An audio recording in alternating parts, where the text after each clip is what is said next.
7 জানুয়ারি লন্ডনে যাচ্ছেন খালেদা জিয়া। স্থায়ী কমিটির সঙ্গে সাক্ষাৎ, গণতন্ত্রের পক্ষে কাজের নির্দেশনা।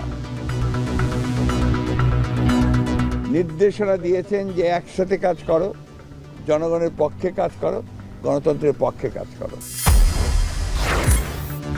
আমদানিতে শুল্ক প্রত্যাহারের পরও বাড়ছে চালের দাম, কর্পোরেট কোম্পানিকে দুষছেন ব্যবসায়ীরা। কম্পিটিশন করে যখন ধান কিনতে যায়, অটোমেটিক ধানের বাজারটা বাড়ে। তো ধানের বাজার যখন বাড়ে, চালের বাজারটা বাড়ে।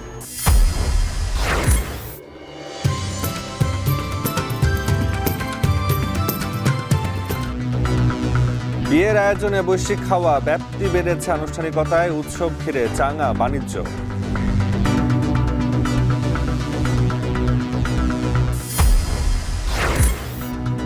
চলে গেলেন শক্তিমান অভিনেতা প্রবীর মিত্র। দুপুরে বিএফডিসিতে জানাজা শেষে আজিমপুরে দাফন। নিজের কাজকে অনেক ভালোবাসতেন এবং উনি চলচ্চিত্র ছাড়া, অভিনয় ছাড়া আর জীবনে কোনো কিছু চিন্তা করেন নাই। বাবার পরে যদি তার ভালোবাসা পেয়ে থাকি, স্নেহ পেয়ে থাকি, সেটা আনোয়ার হোসেন, তারপরে প্রবীর মিত্র।